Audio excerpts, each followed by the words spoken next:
తెలియజేస్తున్నాను. ప్రతి మనిషి కూడా ఈ లోకమునకు వచ్చిన ప్రతి మనిషి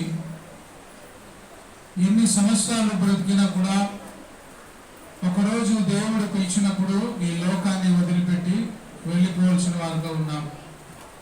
అయితే ఈ లోకములో మన బ్రతుకు, మన జీవితము ఎంత కాలమో ఎన్ని సంవత్సరాలు మనకు తెలియదు. అయితే మనం ఏ విధంగా జీవించినామో, ఏ విధంగా బ్రతికినామో అనేది మాత్రమే లెక్కలేకి వస్తుంది. ఈ లోకంలో మనం బ్రతికినప్పుడు మనము చేసిన మంచి, మనము చేసిన చెడు, ఈ రెండింటిని బట్టి తీర్పు జరుగుతుంది. ఆ తీర్పు దినమున మంచి చేసిన వాడు మన జీవ మార్గములో నుండి దేవుడు ఏర్పాటు చేసినటువంటి ఆ మహాపరలోక పట్టణానికి చేర్చబడతాడు. ఎవరైతే క్రీస్తు మార్గములో కాకుండా, తాను బ్రతికినప్పుడు జీవ మార్గములో కాకుండా సొంత మార్గములో, వారికి నచ్చిన మార్గములో బయలుదేరి వెళుతారో వారు ఈ లోకాన్ని వదిలిపెట్టిన తర్వాత అగ్నిగుండములో యాతన పడక తప్పదు. అయితే ఈ లోకంలో గుడ్ అయితే మనము బ్రతికినప్పుడు ఎంత మంచి జీవితము జీవిస్తున్నామో దాని గురించి మనం ఈ లోకంలో బ్రతకాలి. నేను బ్రతికినప్పుడు ఏమి చేయాలి, ఏమి చేస్తే దేవునికి ఇష్టమైన వారుగా ఉంటాము అన్నటువంటి సంగతులను మనము తెలుసుకోవాలి. పరిశుద్ధ గ్రంథంలో మనం చదువుకున్న లేఖన భాగములో నుండి అపోస్తుల కార్యము 9వ అధ్యాయము 36వ వచనం నుంచి చదువుకున్నట్లయితే, ఇక్కడ తబిత అనేటువంటి ఒక స్త్రీ అక్కడ జీవించి ఉంది. ఆమె గురించి వ్రాయబడి ఉంది లేఖన భాగంలో. తబిత తన జీవితంలో బ్రతికిన దినములో ఏ విధంగా బ్రతికింది, ఏ విధంగా జీవించింది అన్నటువంటి సంగతులు ఈరోజు మనం నేర్చుకుంటున్నాం. పరిశుద్ధ గ్రంథంలో చూడండి, అపోస్తుల కార్యము 9వ అధ్యాయము 36వ వచనం నుంచి చదువుకున్నట్లయితే, మరియు యొప్పేలో తబిత అను ఒక శిష్యురాలు ఉండెను. ఆమెకు భాషాంతరమున దోర్కా అని పేరు. భాషాంతరమున దోర్కా అని ఆమెకు పేరు. దోర్కా అనగా లేడీ అని అర్థం. దోర్కా అనగా ఏమి అర్థము? లేడీ. తబిత అన్నటువంటి ఒక శిష్యురాలు ఉండెను. ఆమెకు భాషాంతరమున దోర్కా అని పేరు. దోర్కా అనగా లేడీ అని. ఈరోజు తబిత అనబడిన దోర్కా యొక్క దాతృత్వం గురించి మనం నేర్చుకుంటున్నాం. ఈ తబిత తన జీవితంలో బ్రతికిన రోజుల్లో ఇరుగు పొరుగు వారి ఎడల మంచి సాక్ష్యం కలిగినటువంటి స్త్రీగా జీవించినట్టుగా మనం చూస్తున్నాం. ఈమె చూడండి, ఒక శిష్యురాలు ఉండెను. ఆమెకు భాషాంతరమున దోర్కా అని పేరు. ఆమె సత్క్రియలను, ధర్మ కార్యములను బహుగా చేసి ఉండెను. ఈమె బ్రతికినప్పుడు ఏం చేసిందంటే సత్క్రియలను, ధర్మ కార్యములను బహుగా చేసి ఉండెను. బహుగానా కొంచెమా? బహుగా చేసి ఉండెను. సత్క్రియలు, ధర్మ కార్యములు బహుగా చేసినటువంటి స్త్రీగా లేఖన భాగంలో వ్రాయబడి ఉంది. ఈ లోకంలో చాలా మంది బ్రతుకుతూ ఉంటారు, చాలా మంది ధనవంతులుగా ఉంటారు, ఎన్నో సంపాదించుకుని ఉంటారు. కానీ వారి బ్రతుకు దినములలో మరి ధర్మకార్యాలు కానీ సత్క్రియలు కానీ చేసినట్టుగా ఎవరు ఉండరు. అంటే చేయాలని అనిపించదు. అయితే ఈమె ఏం చేస్తుంది అంటే సత్క్రియలను, ధర్మకార్యములను బహుగా చేసి ఉండెను. మనము కూడా ఈ లోకంలో బ్రతికినటువంటి బ్రతుకులో సత్క్రియలు, ధర్మకార్యాలు చేసేటువంటి వారుగా మనం ఉండాలి.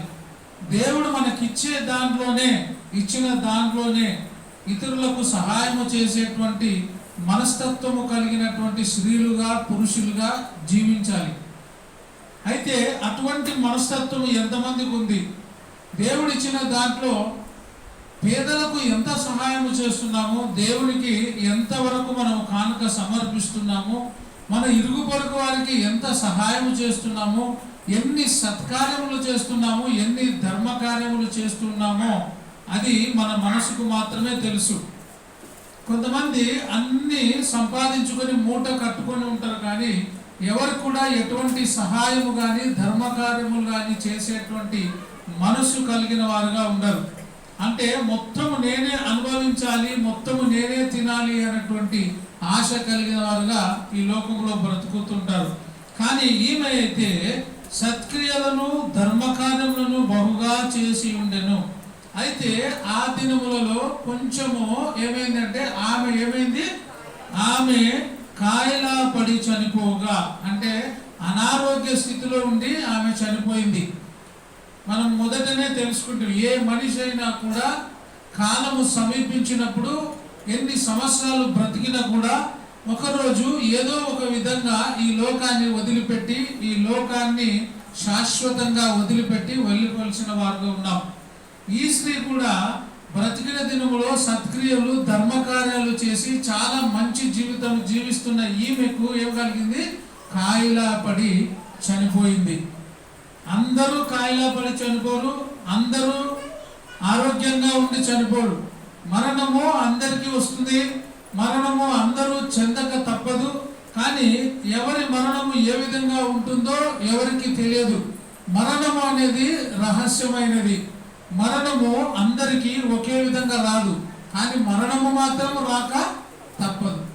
ఈమె కూడా ఎన్నో, మనం అనుకోవచ్చు ఇప్పుడు ఆమె ఎన్నో ధర్మకార్యాలు సత్క్రియలు చేసిన ఈమెకి అనారోగ్యమా, ఎందుకు కాయల పడింది అని అనుకోవచ్చు. అయితే ఎవరైనా కానీ ఏ విధంగానైనా చనిపోక తప్పదు. అది ధర్మకార్యాలు చేసినా, మంచి కార్యాలు చేసినా, ఇంకా గొప్ప గొప్ప కార్యాలు చేసినా, దేవుడు పిలిచినప్పుడు మాత్రము ఖచ్చితంగా ఈ లోకాన్ని వదిలిపెట్టక తప్పదు. వారు శవమును కడిగి మేడ గదిలో పరుండబెట్టిరి.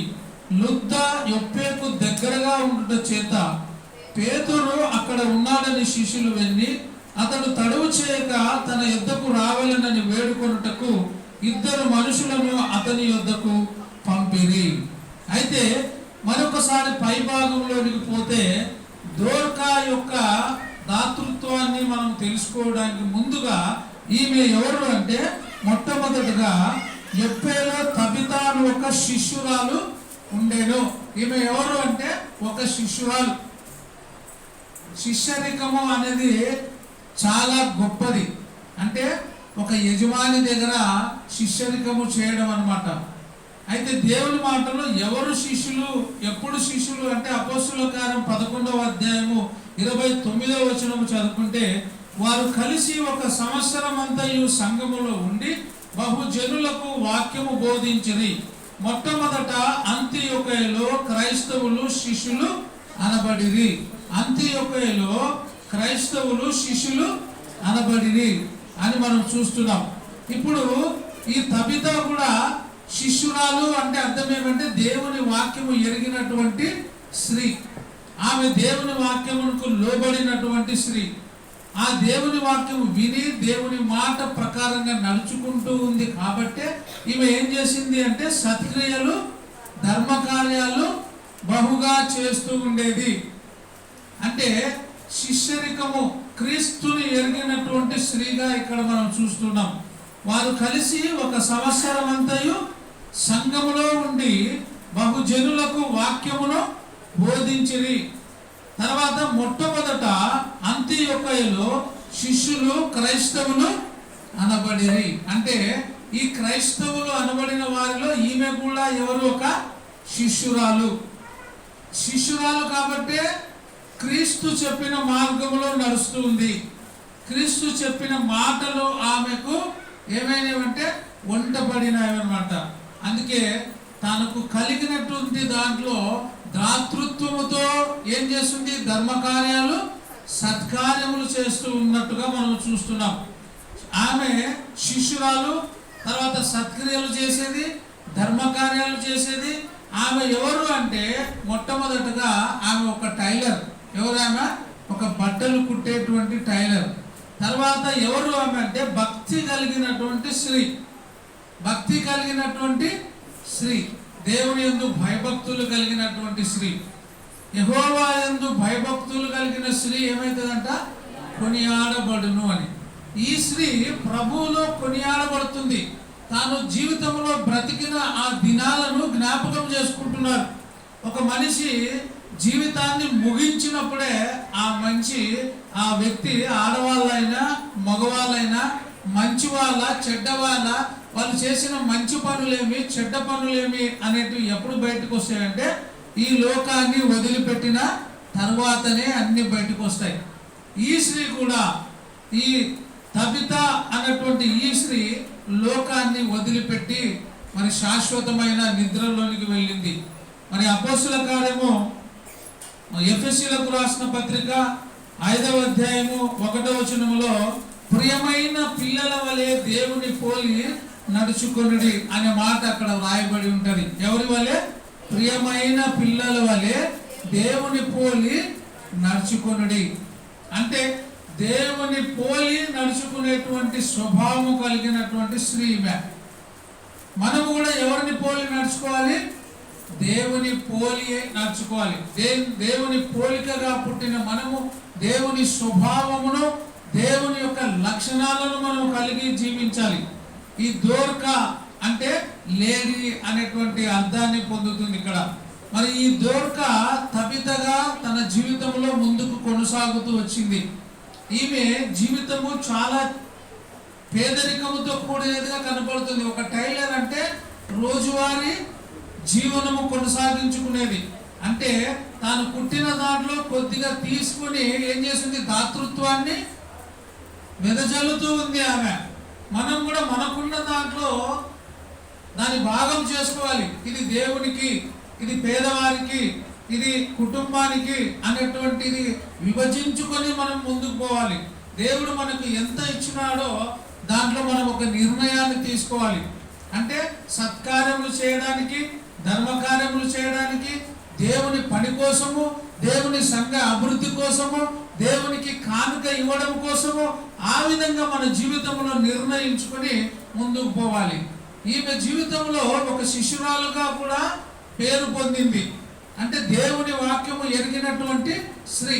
మనం కూడా శిష్యులము, శిష్యరికము అనుకుంటాము, కానీ మనము చేసేటువంటి పనులు దేవునికి అయిష్టమైనవిగా ఉంటే మనం ఎంత జీవితము జీవించినా కూడా ఆ బ్రతుకు వ్యర్థమే.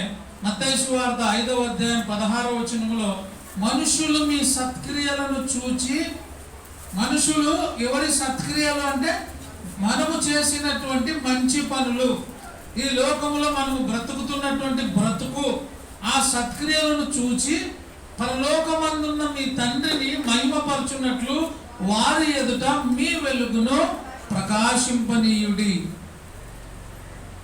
ప్రజల ఎదుట మన వెలుగు ఏం కావాలా? ప్రకాశింపజేసేదిగా ఉండాలి. మనము చేసేటువంటి సత్క్రియలు పరలోకమందున్న తండ్రికి ఏం కలగాలి? మహిమ కలగాలి. పరలోకమందున్న దేవుడు మనము చేసిన పనులను చూసి సంతోషించాలి.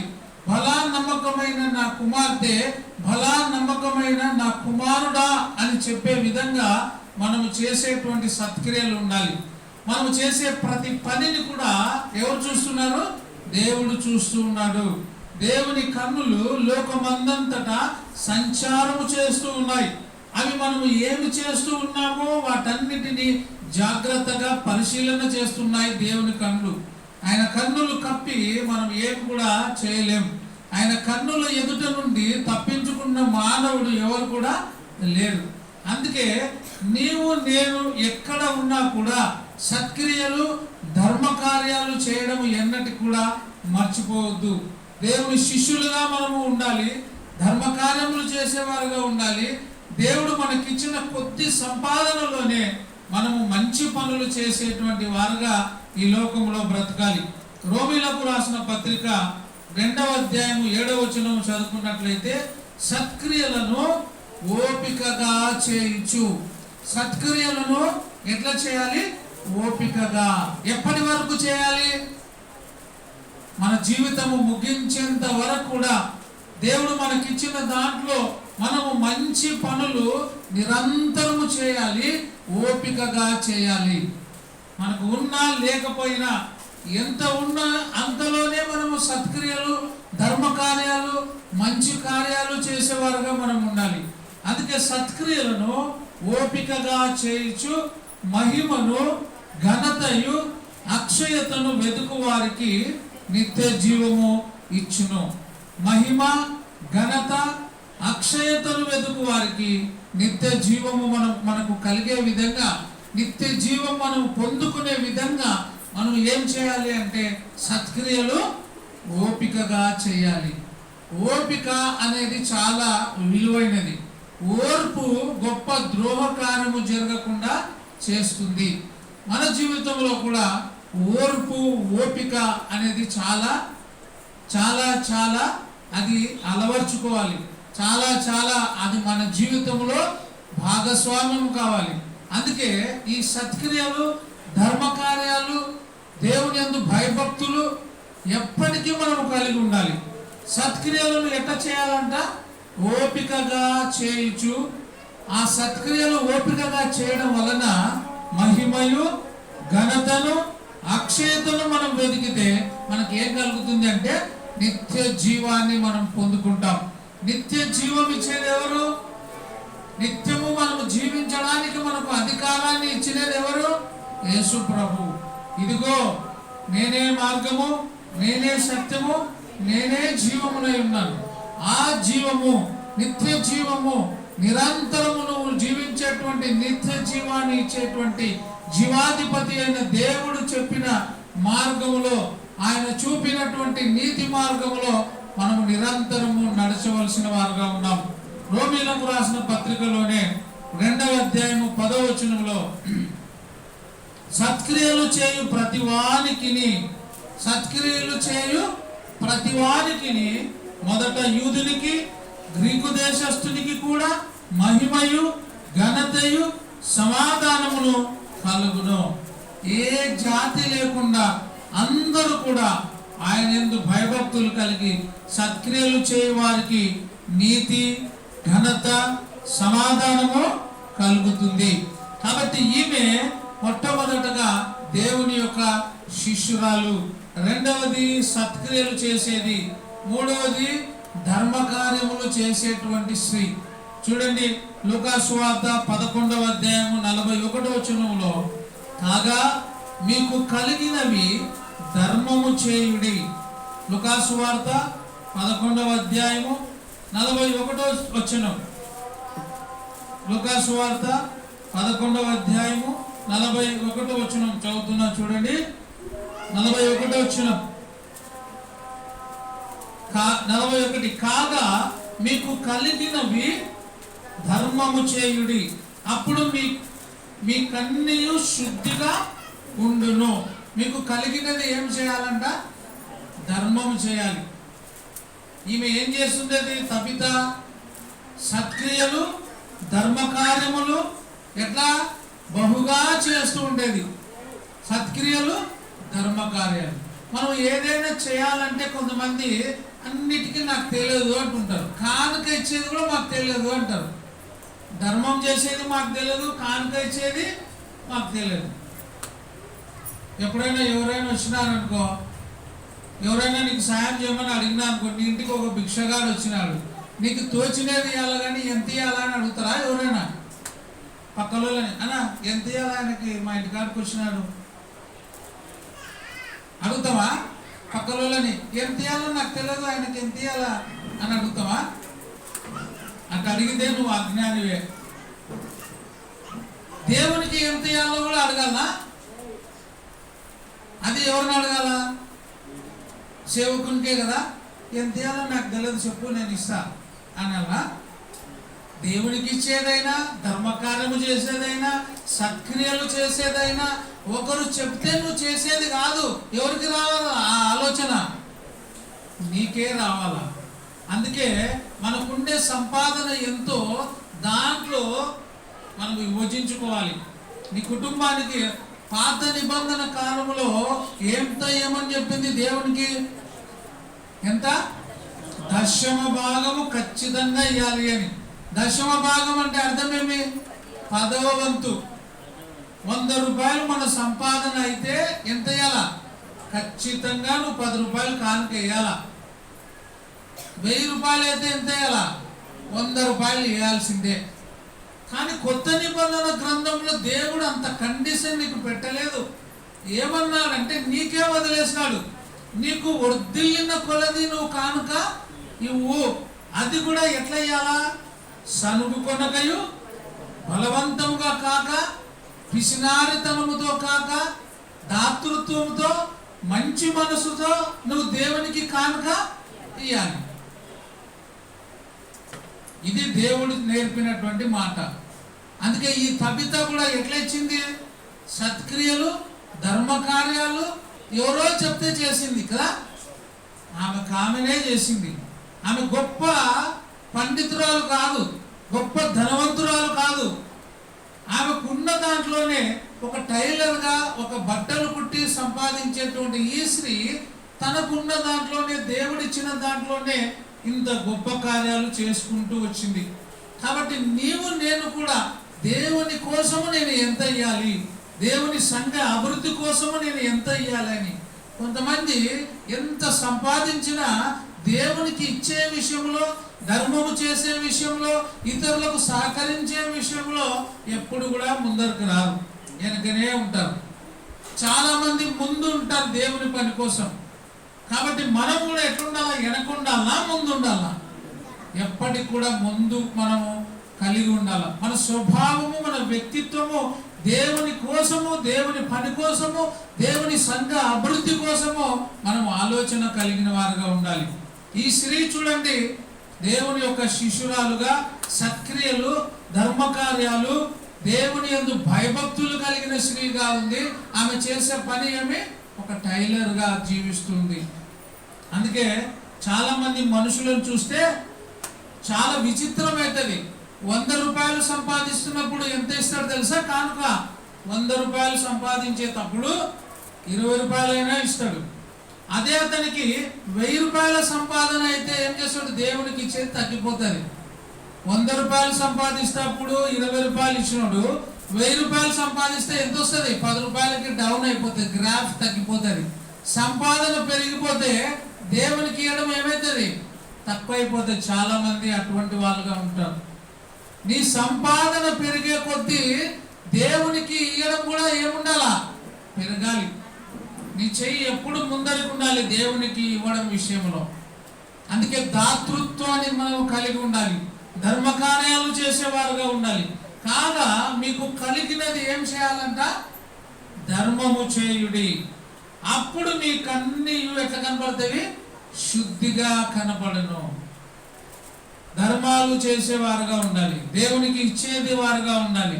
హెబ్రీలకు రాసిన పత్రిక 13వ అధ్యాయము 16వ వచనం చదువుకున్నట్లయితే, ఉపకారమును ధర్మమును చేయ మరచిపోకుడి. ఉపకారము అంటే సహకారమే ఉపకారం.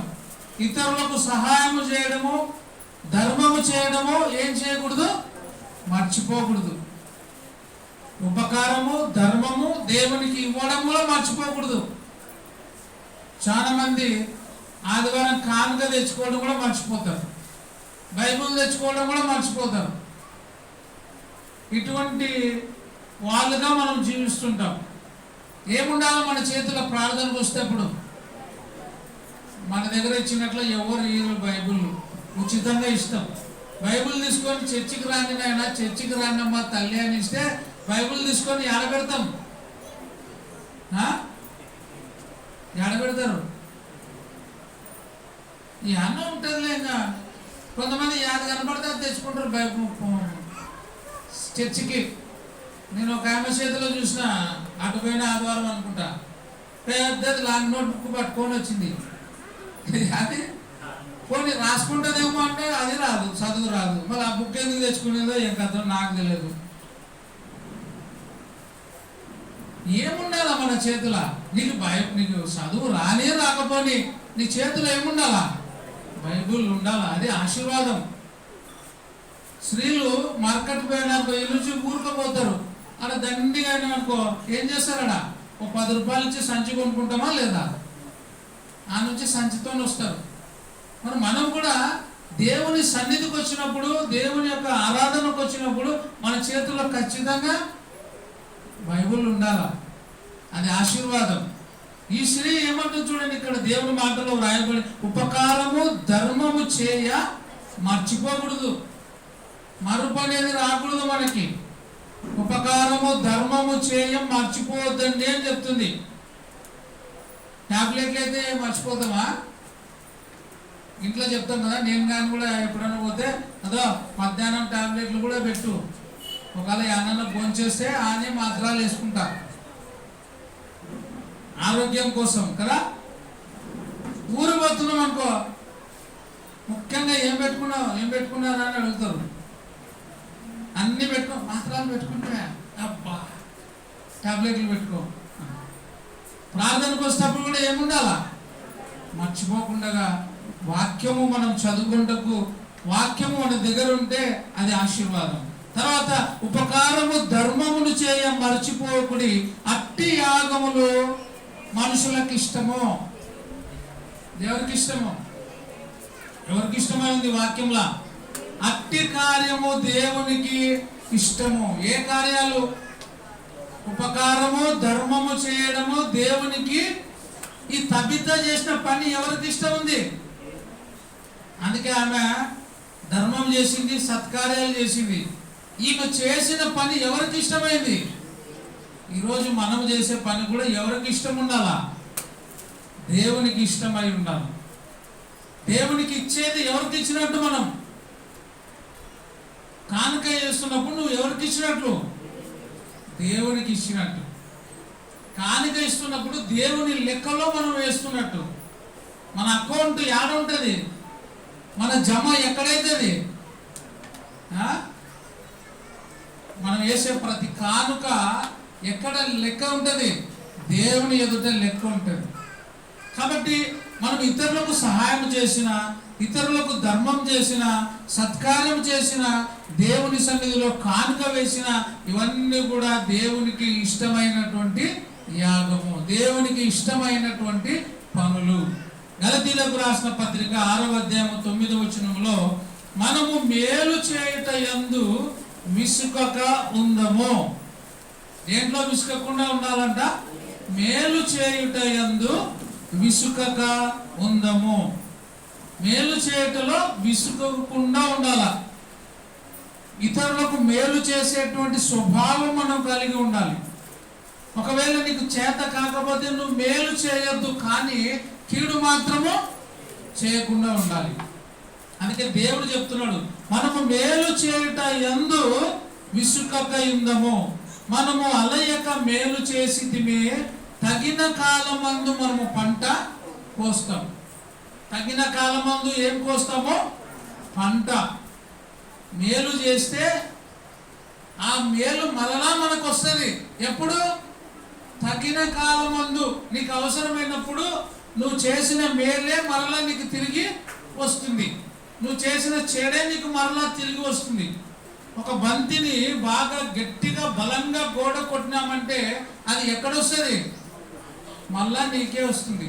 అది నువ్వు మంచి కొడితే మంచి వస్తుంది నీ దగ్గరికి. నువ్వు చెడు అనేది బలంగా కొడితే నీ మీదకి ఏమొస్తుంది? చెడే వస్తుంది. నువ్వు ధర్మకార్యాలు, మంచి కార్యాలు దేవునికి ఇవ్వడం అనేది బలంగా చేస్తే ఆ బలమైన దీవెన కూడా నీకి నాకి వస్తుంది. కాబట్టి ఈ సత్యం ఎరిగినటువంటి తబిత, దోర్కా అనేటువంటి ఈమె, లేడీ అనేటువంటి ఈమె ఏం చేస్తుంది? ధర్మకార్యాలు, సత్కార్యములు బహుగా చేస్తూ తనకున్నే కొద్ది జీవన ఉపాధిలో ఇతరులకు సహాయం చేసినట్టుగా గ్రంథంలో రాయబడి ఉంది. ఈమెను మనం ఒక మోడల్గా తీసుకొని మనం కూడా ఏం చేయాలా? ఆమె వలె జీవించుటకు మనం ఒక పాఠాన్ని నేర్చుకోవాలి. మరి 1 తిమోతి 2వ అధ్యాయము 10వ వచనములో, దైవభక్తి గలవారమని చెప్పుకొనుచు, చాలా మంది ఏం చెప్పుకుంటారు? దైవభక్తి గలవారమని చెప్పుకొనుచు స్త్రీలకు తగినట్టుగా సత్క్రియల చేత తమ్మును తాము అలంకరించుకొనవలెను. ఏ క్రియల చేత అలంకరణ చేసుకోవాలంట? సత్క్రియలు చేస్తే మనకు అది అలంకరణగా ఉంటుంది. ఈ లోకంలో మనం చేసుకునేటువంటి అలంకరణ అది కొద్దిసేపే ఉంటుంది. ఈ లోకంలో మనం చేసేటువంటి ఆ పర్సనాలిటీ కోసం నీవు నేను చేసేది ఎంతసేపు ఉంటుంది? కొద్దిసేపే ఉంటుంది. ప్రతి ఒక్కరు కూడా సండే రోజు అయితేమి, మ్యారేజ్ డే అయితేమి, బర్త్డే రోజులు కానీ ఇంకా స్పెషల్ డేస్లో ఎట్లుంటాం, స్పెషల్గా తయారవుతాం. అది కొద్దిసేపే ఉంటుంది. అయితే దేవుని యందు భయభక్తులు కలిగి చేసేటువంటి సత్క్రియల చేత ఆ సత్క్రియలు అనేటువంటి అలంకరణ మాత్రం ఎప్పుడు ఉంటుంది.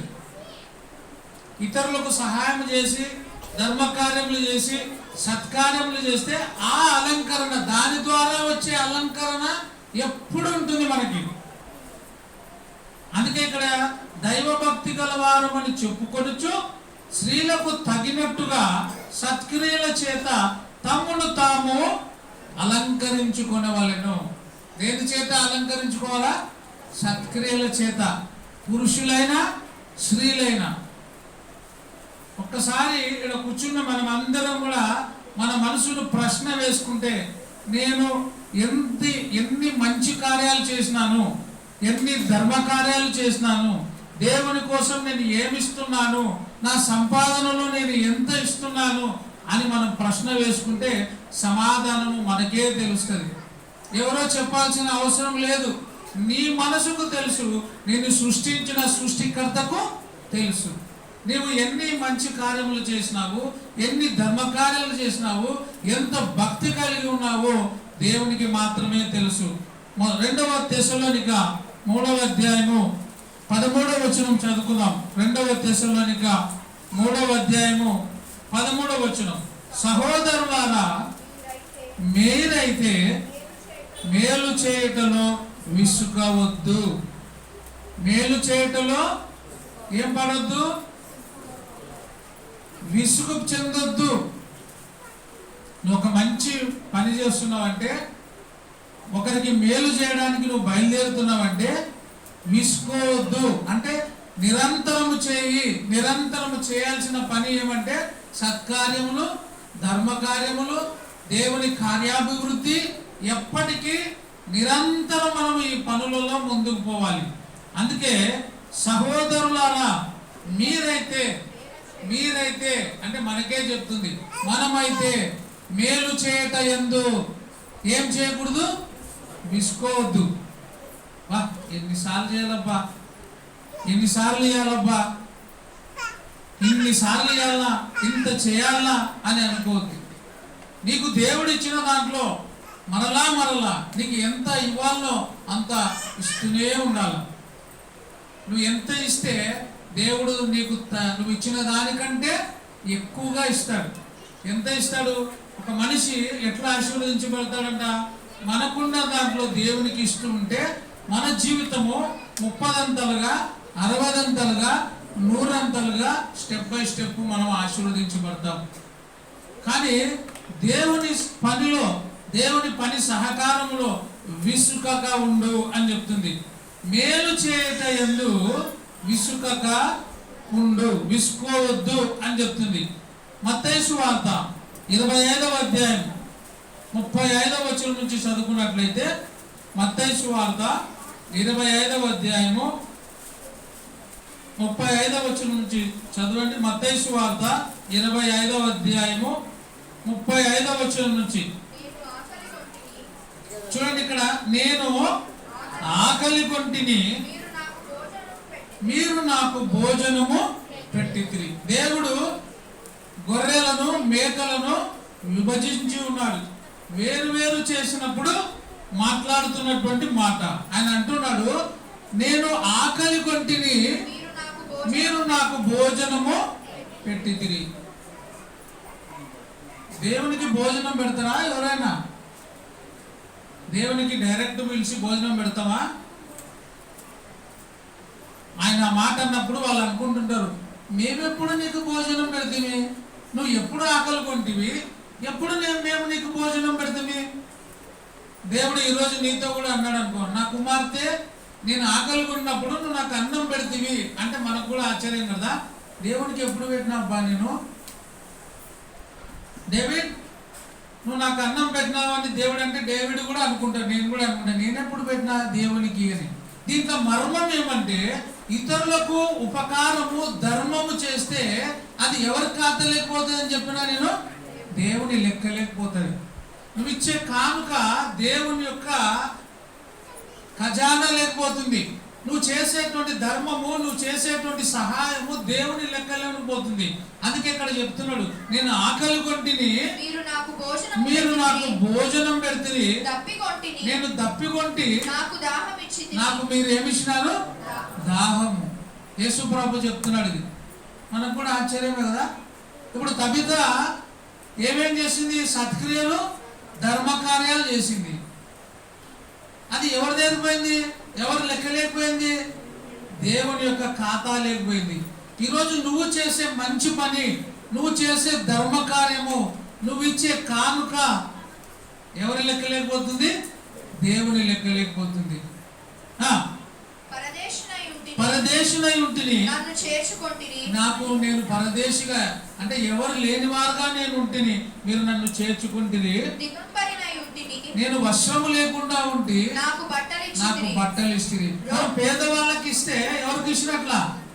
మనకి ఎవరైనా వస్త్రాలు లేని వాళ్ళు కనుక్కున్నారనుకో, ఎవరికైనా మనం సహాయం, చాలా వరకు మన క్రీస్తు సంఘము, సాయిబాబా నగర్లో ఉండే క్రీస్తు సంఘము, మీరందరి ద్వారా మనం సహాయము ఎంతో మందికి చేసినాం.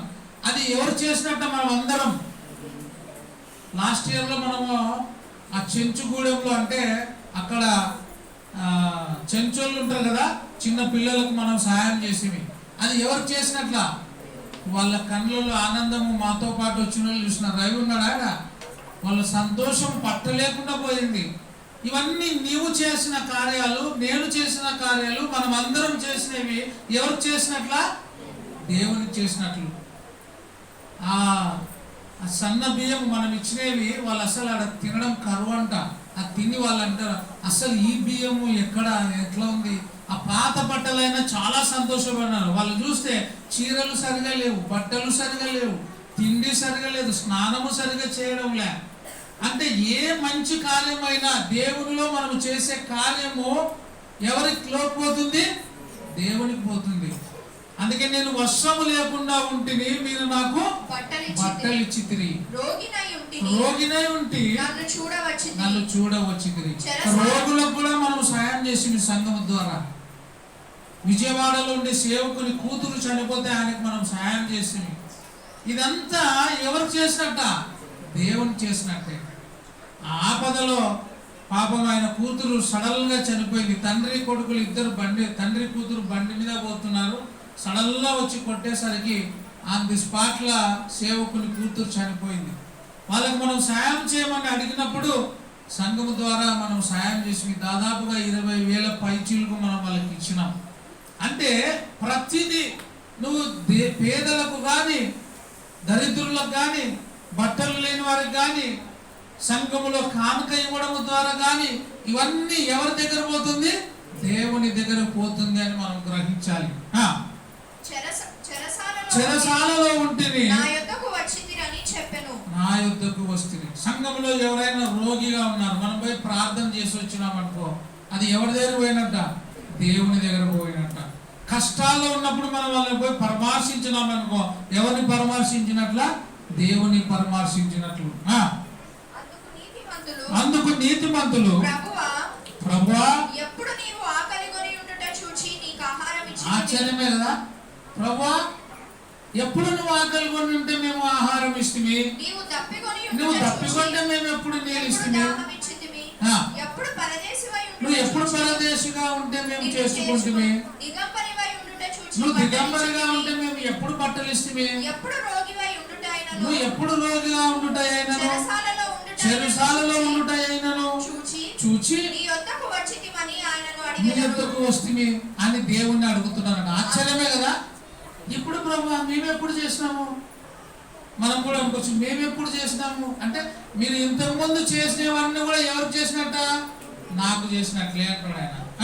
అందుకు రాజు మిక్కిలి అల్పులైన ఈ నా సహోదరులలో ఒకనికి మీరు చేసితిరి గనుక నాకు చేసితిరని నిశ్చయముగా మీతో చెప్పుచున్నాను. చేసి వీళ్ళ చేసినారు కాబట్టి ఎవరు చేసినట్టు? ఎవరు చేసినట్లా? అందుకే ఉపకారము ధర్మము చేయ మర్చిపోకూడదు.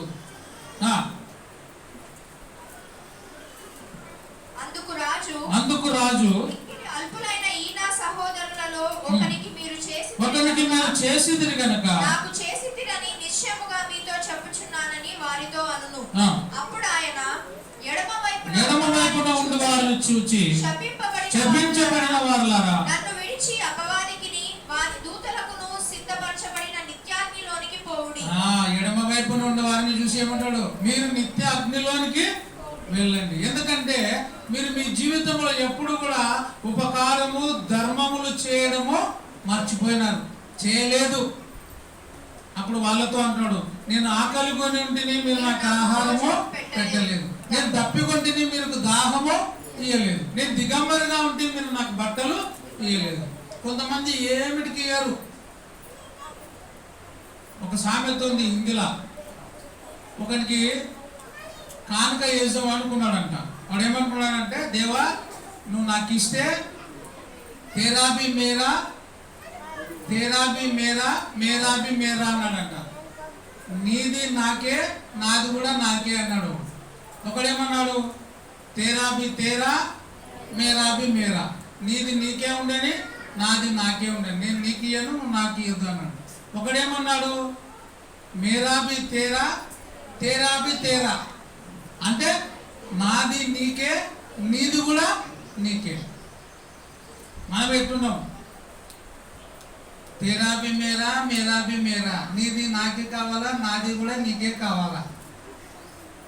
మేము మాత్రం ఏం కదలం పులకం పలకం అంటాం చూడు, అట్లా కొంతమంది స్వభావం ఉంటుంది.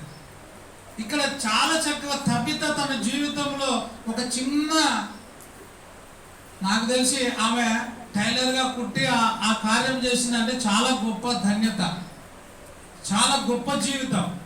దేవుడు మన జీవితంలో కూడా ఎన్నెన్నో మేలు చేసి ఉంటాడు, దానికి తగినట్టుగా మనం చేయాలి. ఇప్పుడు వీళ్ళతో అంటాడు, నేను ఆకలి కొని ఉంటిని, మీరు నాకు ఆహారం పెట్టలే, నేను తప్పికొంటిని, నీళ్ళు ఇయ్యలే, వర్షం లేకుండా ఉంటిని, మీరు నాకు వస్త్రాలు ఇయ్యలే, చెరసాలలో ఉంటే మీరు నన్ను చూడకుండా రాలేదు.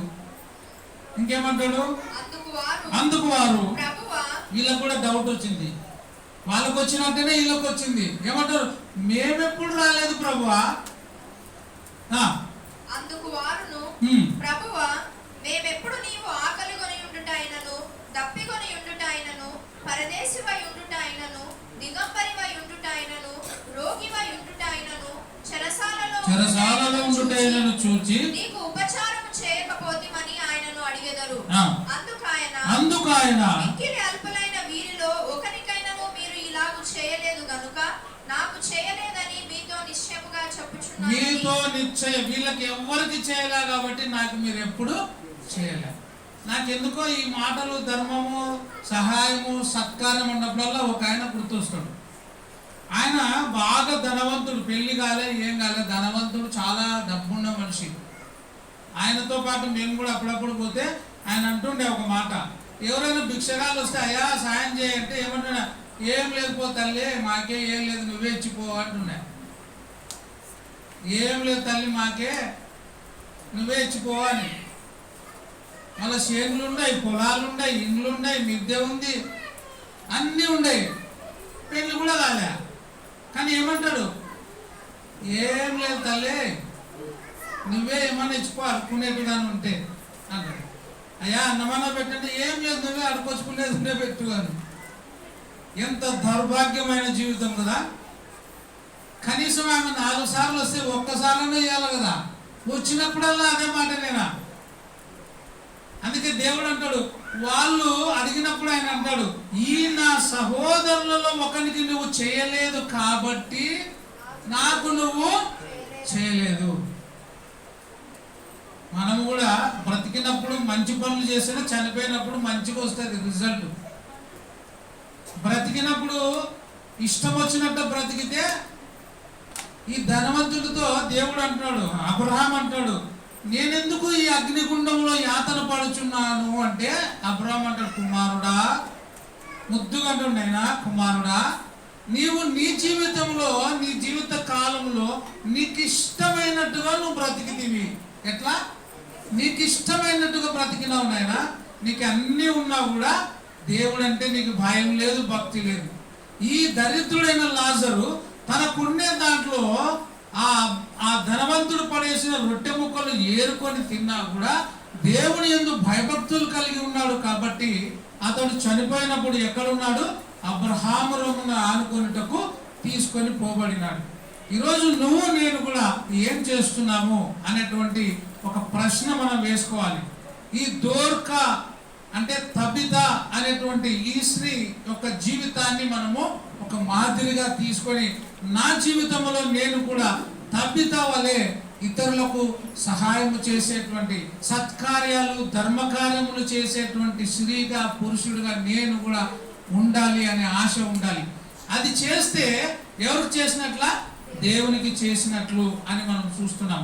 1 తిమోతి 6వ అధ్యాయం 17 నుంచి 18 వచనాలు చదువుకొని ముగించుకుందాం. ఇహమందు ధనవంతులైన వారు మొట్టమొదట ఏం కాకూడదు?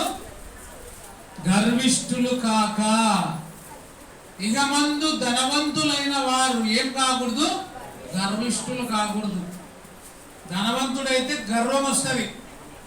అందుకే దేవుని మాటలు ఉంటాయి, నాశనమునకు ముందు గర్వము, పడిపోవటకు ముందు అహంకారమైన మనసు వస్తుంది. నీకు జాగ్రత్త. అందుకే ఇహమందు ధనవంతులైన వారు గర్విష్ఠులు కాక అస్థిరమైన ధనమందు నమ్మిక ఉంచక సుఖముగా అనుభవించుటకు సమస్తమును మనకు ధారాళముగా దయచేయు దేవుని యందే నమ్మిక ఉండుడని ఆజ్ఞాపించుము. ఎవరి యందు? సమస్తమును మనకు ఎవరు దయచేస్తారు? ధారాళంగా దేవుడు. ఈ తబిత ఇది నమ్మింది. నా యొక్క ఈ కుట్టు పనిలో నేను ఏదైతే సంపాదించుకున్నానో అది నేను సహాయము చేస్తే, ధర్మకార్యములు చేస్తే, సత్కార్యములు చేస్తే దేవుడు నాకు ఇంకా ఏమిస్తాడు? ధారాళంగా ఇస్తాడు అనేటువంటి సత్యము తెలుసుకునేది. అందుకే ధర్మమును అంటే మనకు ధారాళముగా దయచే దేవుని యందే నమ్మిక ఉంచుడని ఆజ్ఞాపించుము. వారు వాస్తవమైన జీవమును సంపాదించుకునే నిమిత్తము రాబో కాలమునకు మంచి పునాది. ఏ పునాది? మంచి పునాది తమ కొరకు వేసుకొనుచు. పునాది ఎట్లా వేసుకోవాలా? మేలు చేయవారును, సత్క్రియలు అను ధనము గలవారును, ఔదార్యము గలవారును తమ ధనములో. ఎవరి ధనములా? ఎవరి ధనము? ఇతరుల ధనమా? నువ్వు ఎంత సంపాదించినావో నీ ధనములో, నీ కుటుంబంలో వచ్చే ఆదాయములో, తమ ధనములో ఇతరులకు ఏం చేయాలా? ఇతరులకు సహాయము చేసేవారై ఉండవలనని వారికి ఎట్లా చెప్పమంటున్నాడు? ఆర్డర్. ఆజ్ఞ అంటే ఏమి? ఆర్డరా కదా? ఖచ్చితంగా చేయాలి. ఉపకారము, ధర్మము, సత్క్రియలు మన జీవితంలో ఎట్లా చేయమంటాడు ఆయన? ఇప్పుడు చదువుతాం కదా, పాలిచ్చు వారై ఉండవలనని వారికి ఆజ్ఞయి. ఖచ్చితంగా చెప్పు. ఒకవేళ చెప్పకపోతే సేవకునిది తప్పవుతుంది, చెప్పినా చేయకపోతే విన్న వాళ్ళది తప్పవుతుంది. ఇప్పుడే చదువుతాం కదా, మీరు నాకు ఆకలి కొని ఉంటే మీరు నాకు ఆహారం ఇస్తిరి, దప్పికొంటి దాహం ఇస్తిరి, దిగంబరిగా ఉంటిని వస్త్రాలు ఇస్తేమి అని చెప్పినారు. కాబట్టి ఈ శిష్యురాలైనటువంటి తబిత చూడండి. ఇప్పుడు మళ్ళీ అపోస్తుల కార్యంలోకి పోదాం. చివరిగా అపోస్తుల కార్యము 9వ అధ్యాయము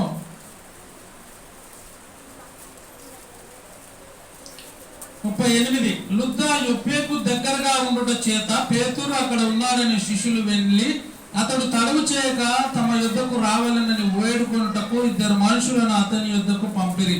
పేతురు లేచి లేచి వారితో కూడా వెళ్ళి అక్కడ చేరినప్పుడు వారు మేడ గదిలోనికి అతనిని తీసుకొని వచ్చిరి. విధవరాండ్లందరూ వచ్చి, ఎవరెవరికైతే ఈ తబిత సహాయం చేసిందో, ధర్మం చేసిందో, సత్కార్యాలు చేసిందో వాళ్ళందరూ వచ్చి ఏం చేస్తున్నారు?